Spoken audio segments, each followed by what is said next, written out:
Il est temps de retrouver l'actualité culturelle comme c'est la tradition chaque vendredi avec vous, Kamel Swick, bonsoir. Bonsoir Zohir.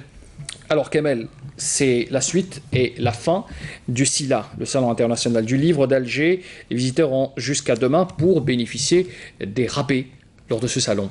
Absolument, c'est plus d'1 600 000 visiteurs, des dizaines de milliers d'ouvrages vendus, des dizaines de conférences. Pour les retardataires, il vous reste demain, samedi, toute la journée. Vous pouvez notamment profiter des derniers rabais que proposent plusieurs éditeurs. Pour avoir un aperçu justement sur cette 23e édition, nous avons rencontré ce matin le directeur de communication du SILA 2018. Je vous propose de l'écouter. Il ne reste que demain pour la 23e édition du Salon international du livre d'Alger. Il faut profiter, il faut faire saison pleine. Attention, le train il va plus s'arrêter, donc il continue. Autant profiter des emplettes et profiter aussi des rabais qui vont se réaliser demain. Prochaine édition, c'est donc la 24e édition, donc sera au rendez-vous.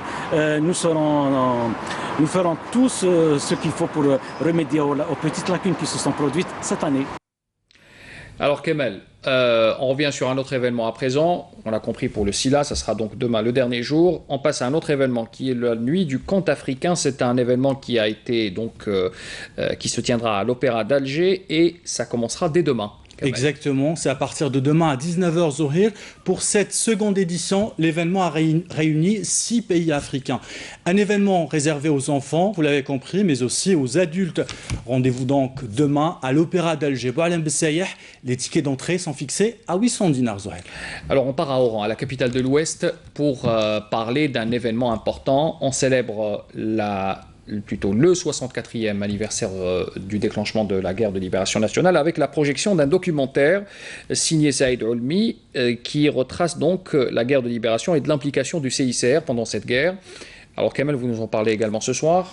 Absolument, c'est un colloque pour célébrer donc le 64e anniversaire du 1er novembre. Humanité au cœur de la guerre de libération nationale. Un film de Saïd Olmi qui sera projeté. La rencontre est organisée par le Centre de recherche en anthropologie sociale et culturelle et le Comité international de la Croix-Rouge. C'est demain à 14h à l'université Lusto à Oran. Donc c'est un rendez-vous à ne pas manquer. Il y aura bien sûr des chercheurs, il y aura plusieurs rencontres, plusieurs conférences aussi lors de cette manifestation. Très bien. Alors, nous allons à Paris à présent, au CCA, le Centre culturel algérien.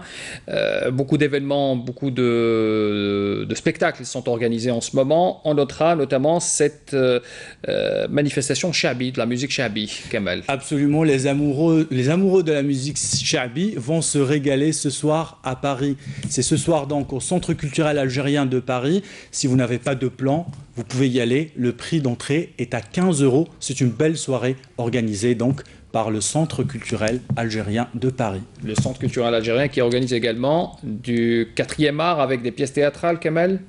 C'est une pièce intitulée « Retour en Palestine ». C'est une production originale du Freedom Theater des camps de réfugiés de Jenin, jouée par 6 acteurs accompagnés par 2 musiciens sur un petit espace délimité au sol. La symbolique donc aussi petit que ce qu'il reste justement des territoires palestiniens. La mise en scène est signée Mikaela Miranda et la pièce est dirigée par Nabil Al-Ari. C'est vendredi prochain, 20h30, prix du ticket d'entrée, 13 €.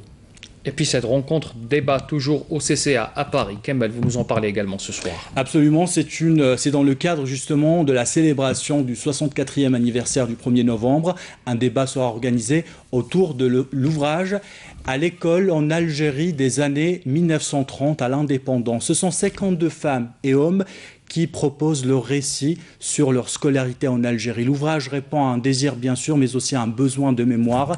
Il est initié par Leila Sebbar, dirigé par Martin Mathieu Job. Merci Kamel pour tous ces rendez-vous. On vous retrouve la semaine prochaine avec grand plaisir. Merci Zoé.